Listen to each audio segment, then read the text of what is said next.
ఒక లీఫ్‌ని 2 పాట్స్ చేసి శాండ్‌లో పెడితే వాటి నుంచి 5 ప్లాంట్స్ వచ్చాయి. ఈ ప్లాంట్ నేమ్ ఏంటంటేనండి స్నేక్ ప్లాంట్. ఇది సక్యులెంట్. అంటే లాంగ్‌గా రాకుండా లీవ్స్ చాలా షార్ట్‌గా ఉంటాయి. చూడ్డానికి మనకి గ్రీన్ ఫ్లవర్ ఉన్నట్టుగా అనిపిస్తది ఈ ప్లాంట్. చాలా బ్యూటిఫుల్‌గా ఉంటది.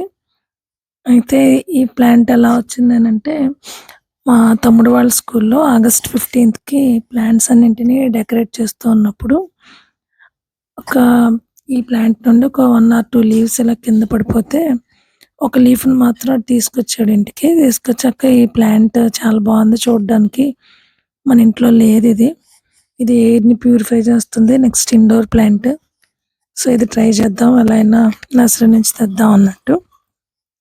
సో, అలా చెప్పినప్పుడు నేనేం చేశానంటే నాకున్న అలవాటిది. ప్రతీదీ అలా పెట్టడం కొమ్మలు. సో, దీన్ని 2 పార్ట్స్‌గా కట్ చేసి ఇలా శాండ్‌లో పెట్టానమాట.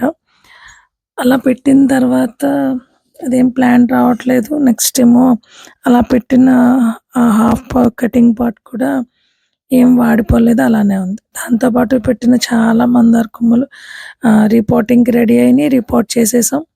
మళ్ళీ కొత్త కొమ్మలు గూడా పెట్టాను. అవి గూడా చూడండి వాటికి కూడా ఆకులొచ్చేసాయి. ఆ మందార కొమ్మలకి. ఈరోజేంటంటే ఒక వైట్ మందార కొమ్మలుంటే వాటిని ఆ స్టెమ్స్‌ని ఈ శాండ్‌లో పెడదాం అనుకునేటప్పుడు ఇవి చిన్న చిన్నగా కనిపించాయి నాకు ప్లాంట్స్ ఒస్తూ. భలే అనిపించింది చూడగానే. ఓహ్! వచ్చేసాయి ప్లాంట్స్ అన్నట్టు. వాటిని ఇలా తీస్తే ఇది ఒకే లీఫ్ ఇది. ఒక హాఫ్ పాట్ నుంచి 2 ప్లాంట్స్, ఒక హాఫ్ పాట్ నుంచి 1 ప్లాంట్ వచ్చింది. 2 హాఫ్ పాట్స్‌కి కదా లీఫ్‌కి 2 భాగాలున్నాయి గదా! ఆ 2 వాటి నుంచి కూడా రూట్స్ వచ్చేసాయి.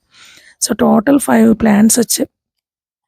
సో, వీటిని ఏం చేసామంటే టెంపరరీగా ఒక దాంట్లో రిపోర్ట్ చేసాం.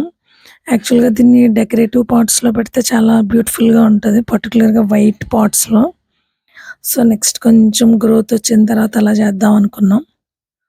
ఇప్పటికైతే దీన్ని ఇలా చేసాము. సో, ఇది ఎవరికైనా యూజ్‌ఫుల్‌గా ఉంటుందని అనుకుంటున్నాను. అలా లీవ్స్‌తో ప్లాంట్స్ చేసుకోవచ్చు. 195 రూపీస్ కాస్ట్ అసలు యాక్చువల్‌గా అయితే అది. So, free cost.